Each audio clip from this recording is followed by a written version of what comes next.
Efésios capítulo 6, verso 4.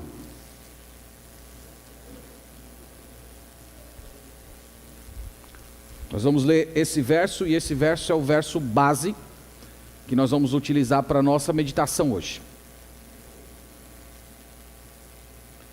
Efésios capítulo 6, verso 4 diz o seguinte: E vós, pais, não provoqueis vossos filhos a ira, mas criai-os na disciplina e na admoestação do Senhor. Amém. Vamos ler todos juntos? E vós, pais, não provoqueis vossos filhos a ira, mas criai-os na disciplina e na admoestação do Senhor. Meus irmãos, esse assunto é um assunto da mais absoluta importância para a Igreja de Cristo. Já faz um bom tempo que a instituição família tem estado sob ataque. Há um bom tempo que a família vem levando pancadas da nossa cultura. Alguns movimentos que surgiram nos últimos 50 anos têm começado a produzir os seus frutos precisamente na nossa geração. Nós poderíamos citar como exemplo o movimento feminista, que quando começou ali pelos idos da década de 60, tinha como alvo lutar para que as mulheres tivessem os mesmos direitos que os homens, algo que todos nós concordamos. As lutas do movimento era para que as mulheres ganhassem o mesmo salário que o homem ganhava, fazendo o mesmo trabalho que o homem fizesse, direito de estudar, direito de votar.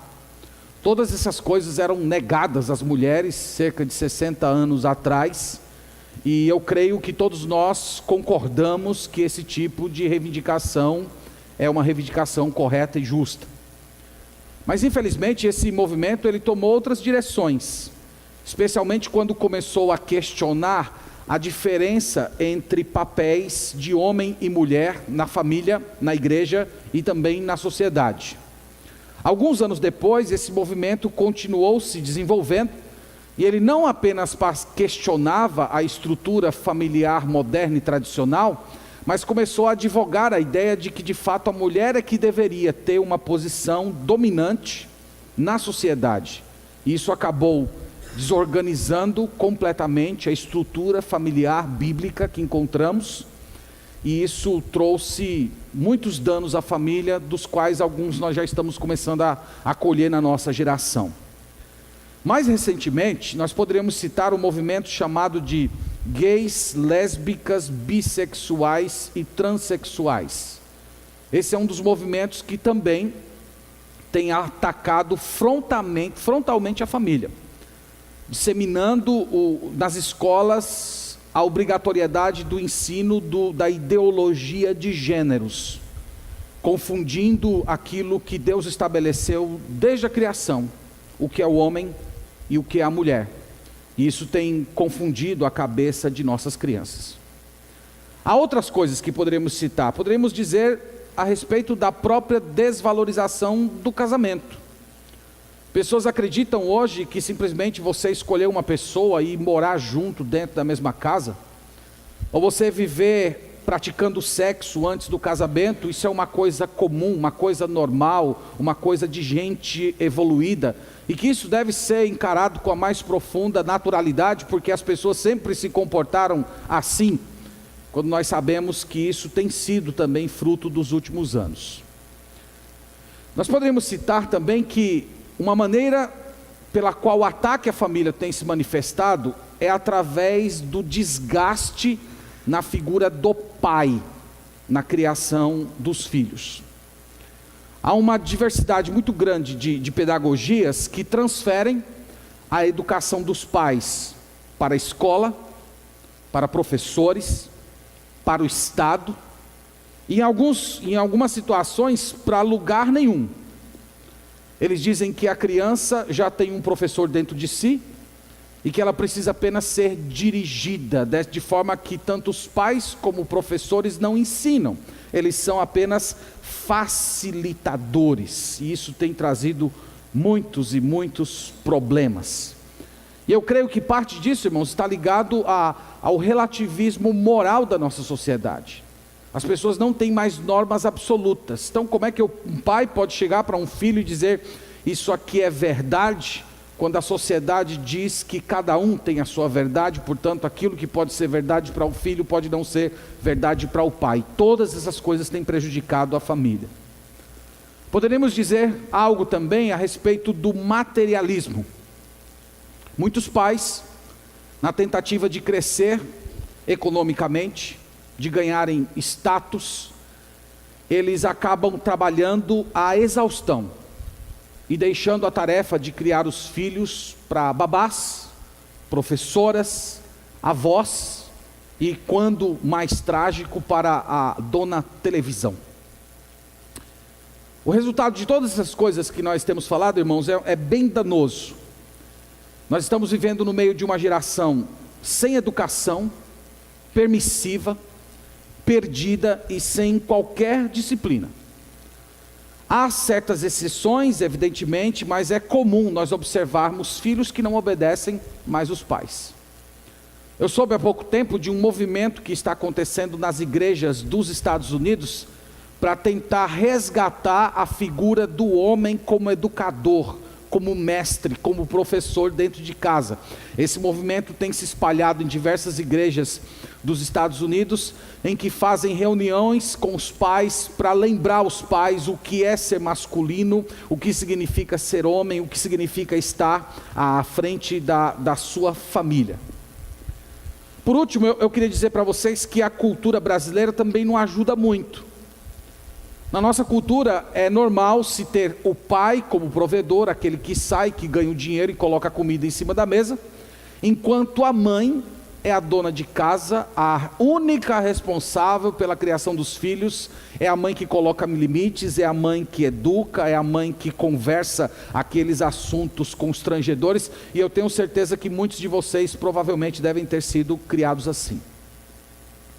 Meus irmãos, como discípulos de Jesus, nós não precisamos e não devemos ser como a sociedade.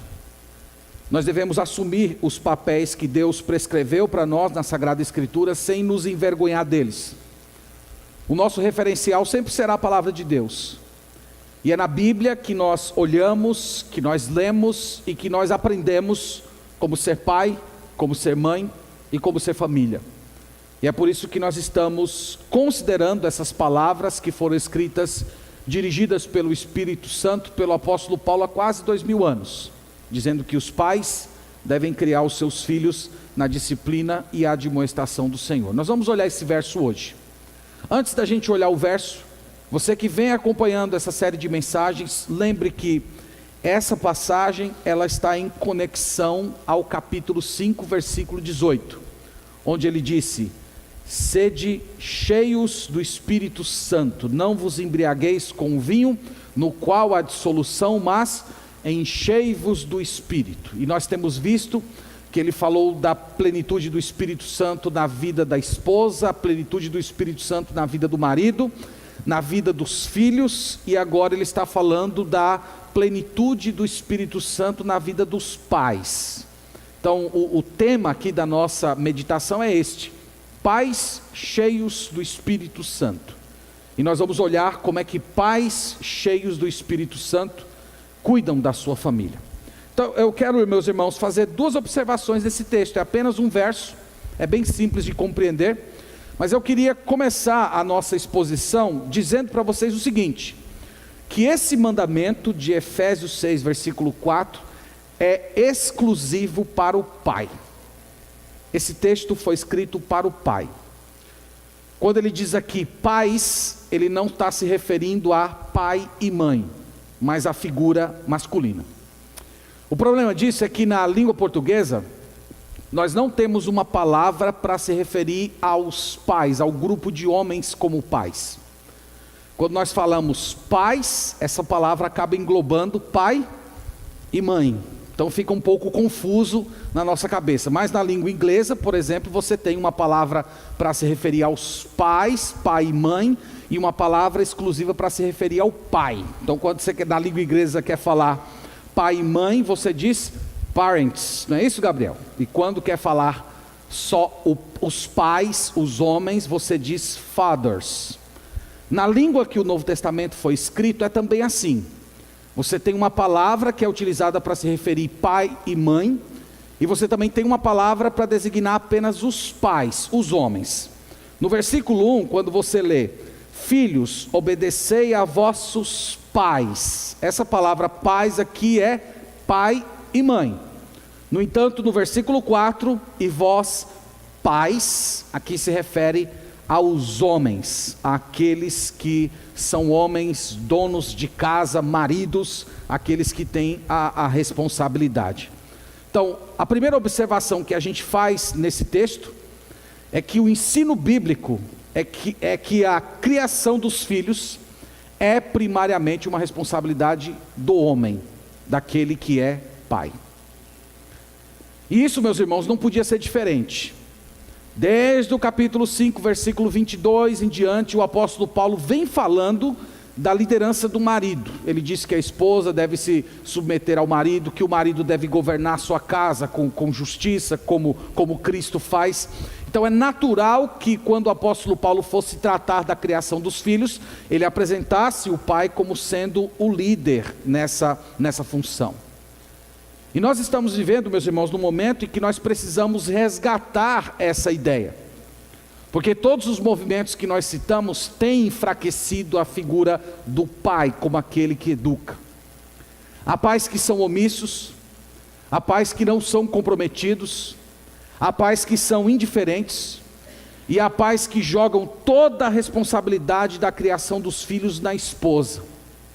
É a esposa que tem que corrigir, que exortar, é a esposa que tem que ensinar a ter disciplina, e o pai vive como se a única função dele fosse ganhar o dinheiro e colocar comida em cima da mesa. Nós podemos ver isso em declarações simples, como quando, por exemplo, um pai diz assim: eu já criei os meus filhos. Quando o pai diz assim, eu já criei meus filhos, o que você acha que ele está querendo dizer?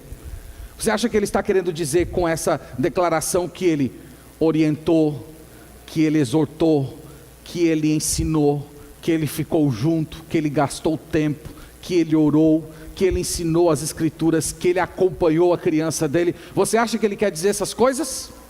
Normalmente não.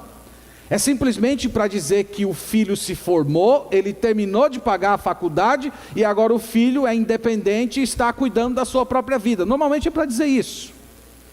E isso manifesta um pouco da visão que a nossa cultura tem do papel do pai na criação. Mas, meus irmãos, criar filhos na Bíblia é muito mais do que pagar contas. E há muitos pais que são negligentes nesse ponto. Eles acabam lançando um peso enorme sobre a esposa, uma obrigação que diante de Deus é ele que é o requerido. Quando eu falo essas coisas, evidentemente eu não estou excluindo o papel da mãe na criação dos filhos. Eu estou dizendo, na verdade, que o papel da mãe, da esposa na família, é o papel de auxiliadora, é o papel de ajudadora. Foi assim que Deus criou a mulher. Nós sabemos que seria impossível a criação dos filhos, uma criação equilibrada sem a presença da mãe. O que nós estamos tentando dizer é que no final das contas, nas somas e nas divisões, Deus vai cobrar do pai. Porque diante das escrituras, ele é o responsável pela criação do filho. Agora vamos às obrigações. Quais são as obrigações? Ele diz assim: vós pais, não provoqueis vossos filhos a ira. Então a primeira obrigação de um pai na criação dos seus filhos, o texto diz, é não provocá-los a ira. É você não irar seu filho.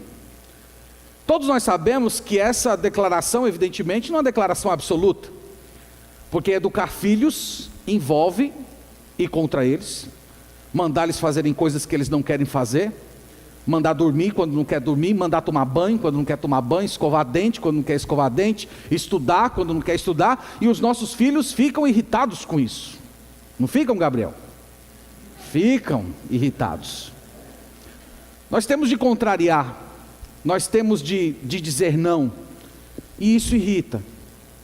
O apóstolo Paulo não está falando aqui que você não deve nunca contrariar o seu filho. Ele está falando que você não pode, por exemplo, dar ordens equivocadas, que você não pode dar mau exemplo, que você não pode colocar o seu filho numa posição em que ele tenha que fazer algum tipo de coisa errada.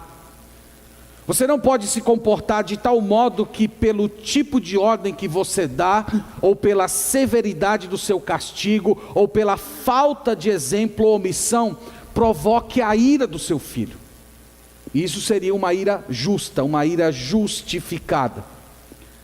Os filhos se iram quando veem pais omissos. Filhos se iram quando veem pais indiferentes, pais imorais, pais que são incoerentes. Isso produz revolta no coração dos filhos. Nem sempre essa revolta é uma revolta externalizada. Nem sempre, a depender do temperamento do filho, ele guarda aquela rebelião dentro do seu coração, mas ela está viva. Ele respeita os seus pais com os seus lábios, mas o coração é um coração revoltado, cresce revoltado, se torna um adolescente revoltado e às vezes vai trazer esse tipo de comportamento dentro do seu próprio casamento. Então o ensino do apóstolo Paulo aqui é: não provoque a ira do seu filho. Não provoque a ira do seu filho com ira, com gritaria, com uma severidade desnecessária. Não provoque a ira do seu filho sendo injusto. Por que você não deve fazer isso? O motivo ele dá no capítulo 3 de Colossenses, verso 21. Lembra que Colossenses é a irmã gêmea de Efésios. E no capítulo 3, versículo 21, ele complementa esse ensino que nós estamos ponderando hoje. Capítulo 3, versículo 21 de Colossenses.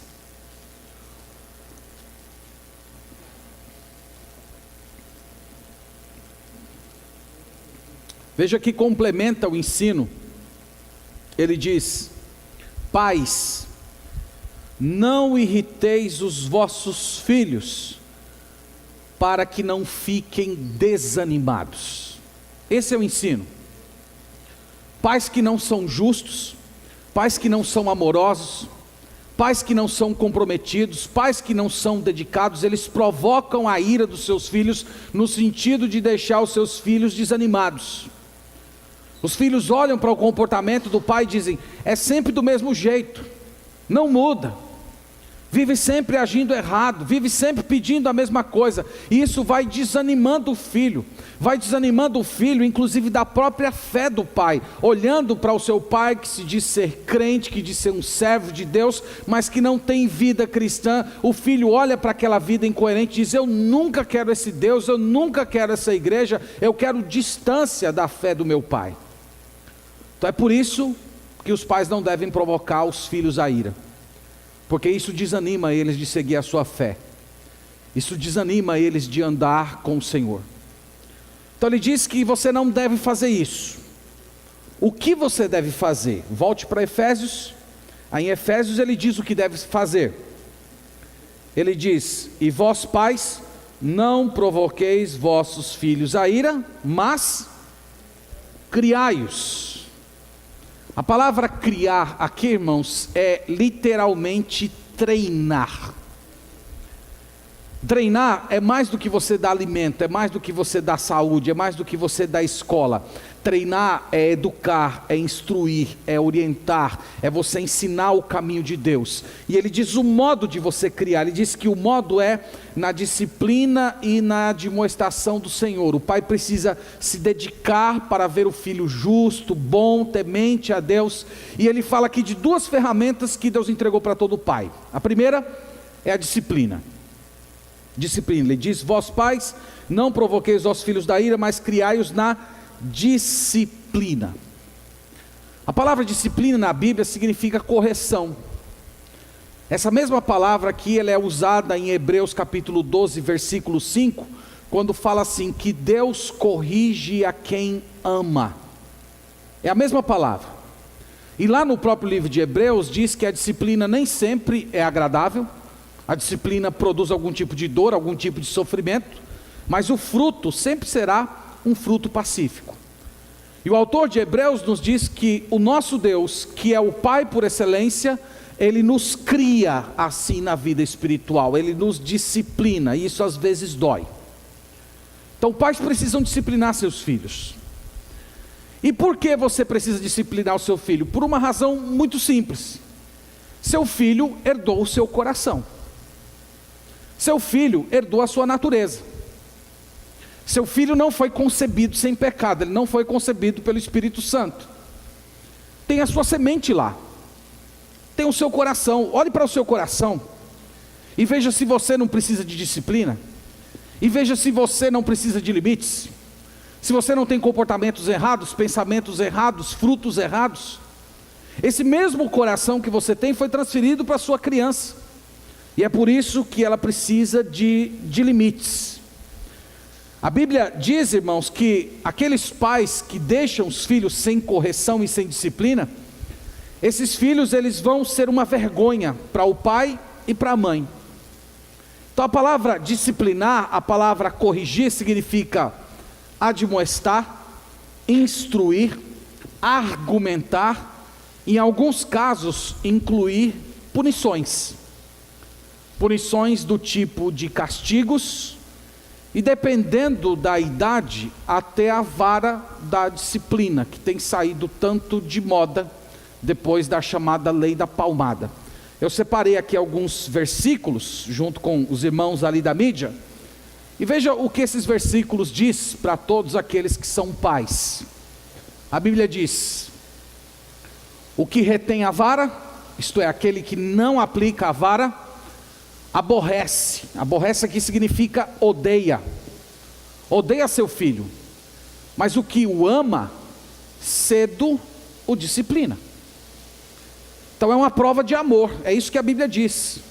Pais que disciplinam seus filhos, pais que, dependendo da idade dele, administram lá a vara da disciplina, a Bíblia diz, é uma prova de amor, porque é assim que Deus nos trata. Tem mais referência. A estultícia, a palavra estultícia significa tolice, loucura, maldade. Ele diz, a estultícia está ligada ao coração da criança. Então a Bíblia diz que tem maldade no coração do seu filho, tem loucura no coração do seu filho, mas tem o remédio de Deus. O remédio é, a vara da disciplina afastará dela. Então a vara da disciplina tira a loucura do coração do seu filho. A vara da disciplina impede que seu filho se torne um tolo, que ele coloque toda a maldade que potencialmente existe dentro do seu coração para fora. A disciplina impede isso. Tem mais versos. Não retires da criança a disciplina, pois se a fustigares com vara, não morrerá. Tá vendo? Você não vai matar, meu filho. Ninguém morreu até hoje porque levou umas varadas quando era criança, que levou um cinturão. Ninguém morreu. Mas ele completa o versículo dizendo, pode passar o próximo? Tu as fustigarás com a vara e livrarás a sua alma do inferno. Veja que a disciplina, irmãos, ela tem um viés espiritual. Porque quando nós administramos disciplina nos nossos filhos, nós estamos ensinando o modo como Deus nos trata. É assim que Deus nos trata. Para o nosso bem, Deus nos disciplina, Deus aplica punições em nós. E quando nós fazemos isso com amor, com limites dos nossos filhos, sem ira, sem sentimento de vingança, nós estamos ensinando para eles algo do amor de Deus, que Deus vai usar certamente para falar ao coração deles. Tem mais ainda? Tem mais. A vara e a disciplina dão sabedoria, mas a criança entregue a si mesma vem a envergonhar a sua mãe. Então lembra que tem um ramo da psicologia hoje que diz que a criança tem um professor dentro de si mesmo, que ela não precisa ser ensinada, que ela não precisa ser disciplinada. A Bíblia diz que sabedoria vem através da disciplina. E os pais que não disciplinam seus filhos, em um certo momento da vida eles serão envergonhados por esses filhos irão trazer vergonha. Então são essas as passagens. O livro de Provérbios está cheio, nós separamos aqui 5 referências, mas você lê o livro de Provérbios e vai marcando lá onde aparece vara e disciplina, você vai ver uma infinidade de versículos. Então o texto diz, criai-os na disciplina, eles precisam ser disciplinados. A palavra disciplina no Novo Testamento é de onde vem a raiz de discípulo, de seguidor. Lembra que a disciplina ela é tanto preventiva como corretiva. Essas passagens que lemos, elas designam a disciplina corretiva. Mas a disciplina preventiva é aquela disciplina em que você prepara o coração do seu filho para ele não errar. É através da instrução, do ensino, do orar junto, do estar presente, do aconselhar. Isso é uma disciplina também, é uma disciplina preventiva. Mas quando ele tropeça, ele precisa da disciplina corretiva. Então é isso que Paulo está dizendo. Vós pais, não provoqueis vossos filhos a ira, mas criai-os na disciplina. E ele acrescenta, e na admoestação do Senhor. Essa expressão, admoestação do Senhor, significa literalmente, pôr a mente em pé. Ela pressupõe uma mente desorganizada, uma mente desorientada, uma mente que está indo pelo caminho errado. Então a ideia aqui é que o apóstolo Paulo está falando que através da instrução, você coloca a mente do seu filho no lugar, você reorienta os pensamentos dele para que ele ande no caminho correto. Para as pessoas que estão fazendo TAB, treinamento em aconselhamento bíblico, a palavra que aparece aqui, admoestação, é a palavra que deu origem ao aconselhamento bíblico noutético. Quem veio para o TAB sabe o que é isso. A palavra aqui é noutetel, é a palavra de onde veio o noutético, é a ideia de você auxiliar, aconselhar uma pessoa através da instrução, você procurar atingir a mente da pessoa. O ensino é que se você conseguir corrigir o pensamento da pessoa, isso vai mudar suas emoções e vai mudar o seu temperamento e o seu comportamento.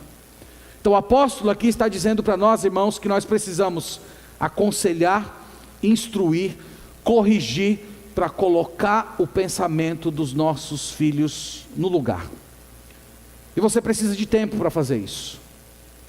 Você precisa de conversa, você precisa ler a Bíblia com o seu filho, você precisa orar com ele, você precisa dar atenção a ele, você precisa desenvolver amizade com ele, para que o seu ensino chegue na mente, chegue no coração e mude o comportamento.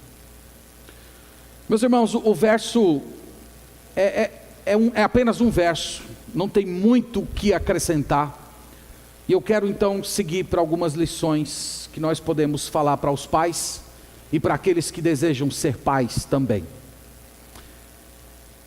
Primeiro, irmãos, quando eu falo todas essas coisas para vocês, evidentemente que essa mensagem é maior do que o mensageiro.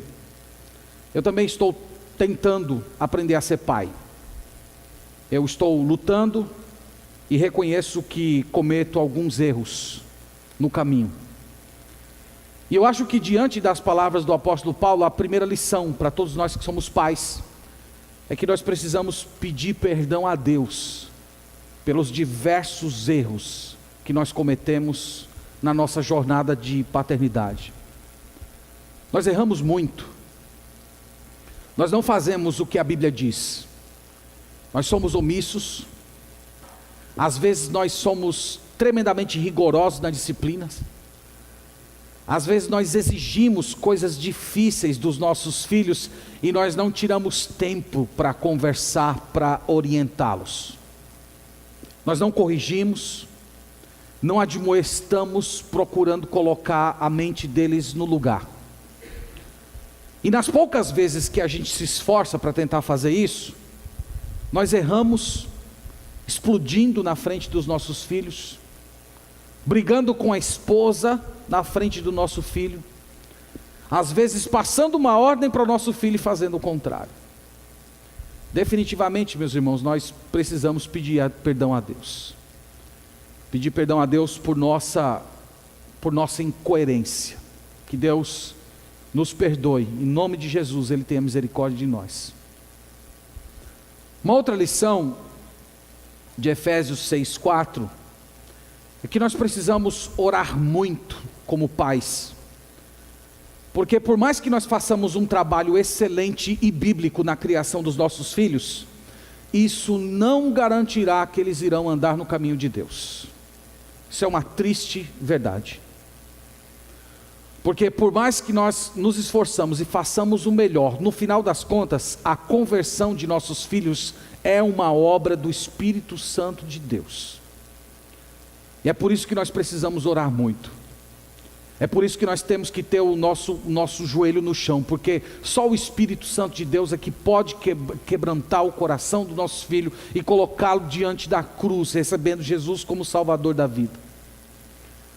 Eu sei, meus irmãos, que nos tempos que nós estamos vivendo, as pressões são muito angustiantes. Nós estamos vivendo no nosso país uma época de recessão, época que muita gente está perdendo emprego. E eu sei que muitos pais se pegam angustiados, com contas para pagar, compromissos, educação, e essas coisas acabam afligindo o nosso coração e às vezes tirando o nosso foco da família. Mas nesse momento especialmente difícil que nós estamos vivendo no nosso país, eu creio que é hora da gente clamar pela providência de Deus, clamar pelo sustento do Senhor, clamar para que Deus supra as nossas necessidades, mas não perder o foco da nossa família. Não deixar de orar pela conversão dos nossos filhos e pelo crescimento espiritual deles. Uma outra lição de Efésios 6. Nós precisamos crer no que a Bíblia diz sobre o modo de criar filhos. Nós precisamos acreditar nisso aqui. Há situações em que nós queremos seguir o nosso instinto. Há outros momentos em que nós queremos fazer aquilo que nós aprendemos pela experiência. Mas nós precisamos, irmãos, olhar a palavra de Deus e ler essas palavras. Crie o seu filho na disciplina e admoestação do Senhor. Nós precisamos pegar essas palavras, colocar no nosso coração e dizer: eu acredito nessas palavras, eu acredito nesse ensino e eu vou organizar a minha família do jeito que está escrito aqui. Isso é uma atitude de fé. É você pegar o ensino da palavra de Deus e você crer que isso é o melhor para a sua família. E se você tomar esse passo de fé e reorientar a sua família para que ela seja instruída no caminho, disciplina e admoestação do Senhor, lembre-se de uma coisa: você sempre será minoria. Você sempre vai ser um estranho para a sua família, para as pessoas. As pessoas vão questionar você, as pessoas vão zombar de você, as pessoas vão se irritar com você, vão achar que você é um medieval, que você é um bárbaro, que no século 21 não se cria mais criança desse jeito. E você, para dar esse passo de fé, você precisa ter consciência que você vai pagar um preço. Mas evidentemente, no nome de Jesus, você vai colher os frutos no futuro. Com todo o respeito aqui, eu nem pedi licença a eles para mencionar o nome, mas eu, depois de conhecer o testemunho do irmão Adelson e da irmã Carla, criando o Pedro, que teve um diagnóstico de autismo, e eles resolveram crer na promessa, na palavra de Deus e criar o menino com autismo na disciplina e admoestação do Senhor. Depois vocês conversam com Pedro e vejam como ele é. Nós precisamos crer, irmãos, na palavra de Deus. Nós precisamos crer que isso aqui é verdade. E nós não devemos nos envergonhar disso. Nós devemos trazer aquele santo orgulho no nosso coração, que nós vivemos a nossa família, nós organizamos a nossa casa segundo os padrões de Deus, os padrões de Deus. Nós cremos e nós fazemos pela fé, crendo que Deus irá dar os resultados. Marido, uma outra palavra para você: não deixe esta responsabilidade exclusivamente nas costas da sua esposa. Não coloque esse fardo nela. A esposa precisa da sua liderança. Ela precisa do seu apoio como pai e marido. Talvez seja o momento de você sentar com ela, de você orar com ela, de você até mesmo pedir perdão a ela e repensar o andamento da família. Rever o seu papel como pai, como responsável pela educação e criação dos seus filhos. Meus irmãos, não vamos esquecer de orar pelos nossos filhos. Eu uma vez assisti uma uma série de palestras de um homem muito abençoado. Eu tenho vontade de trazê-lo e pretendo trazê-lo aqui na igreja, pastor Davi Merck. Ele trabalha com família e ele trouxe uma palestra sobre orar pelos filhos.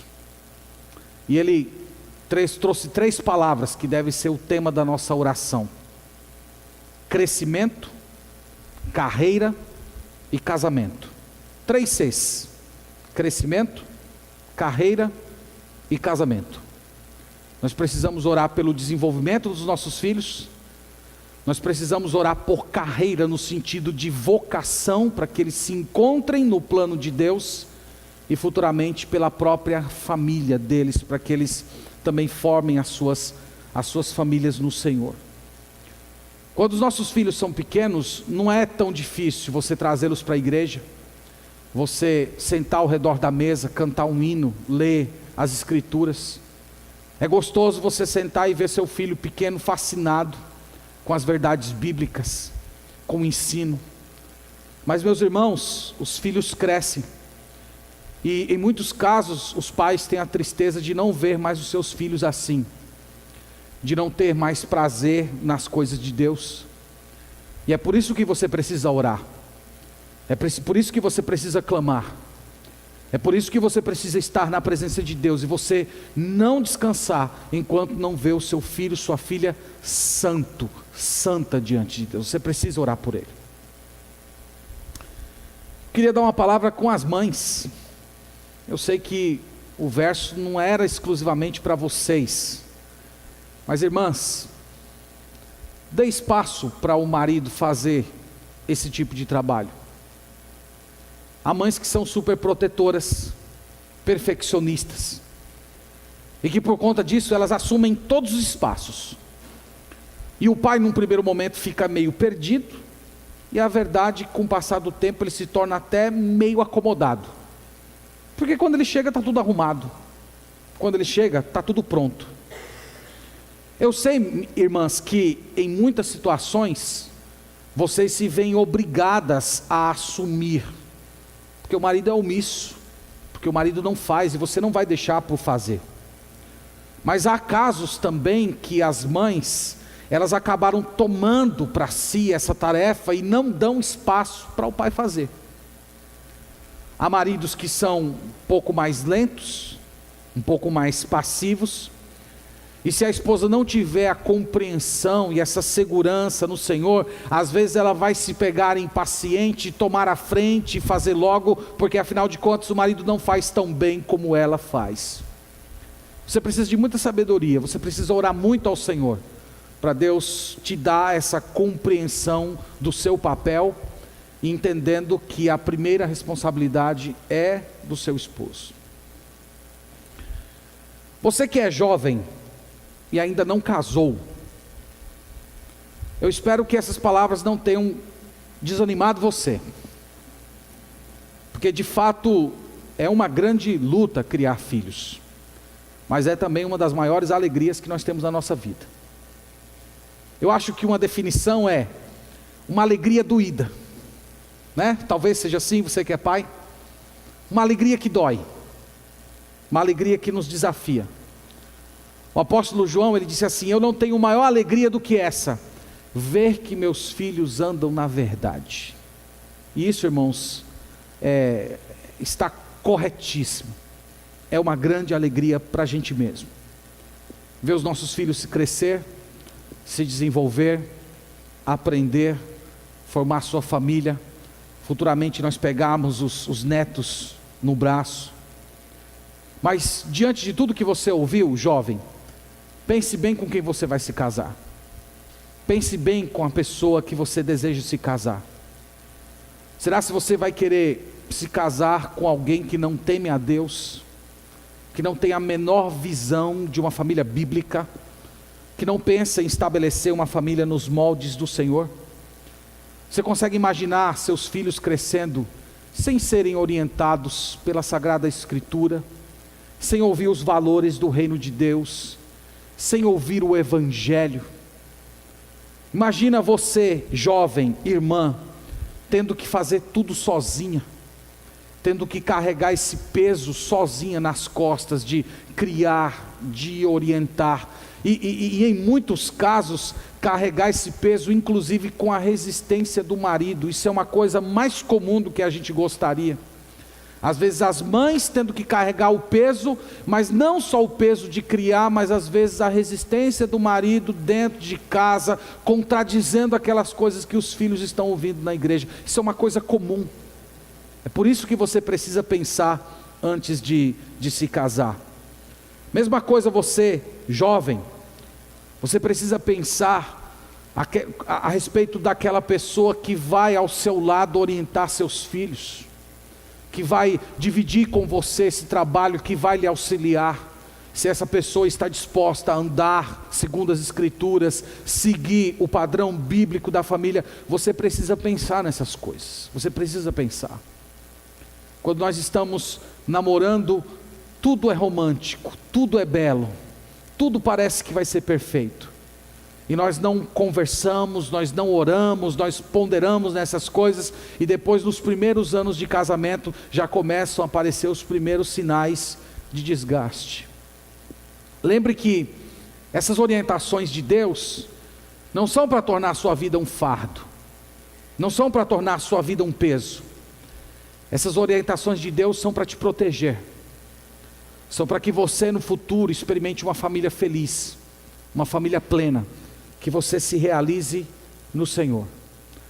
Portanto, meus irmãos, que Deus nos abençoe, a nós pais, e que Ele nos ajude a repensar o nosso papel, a repensar a nossa masculinidade e a assumirmos com toda a força a criação dos nossos filhos na disciplina e admoestação do Senhor.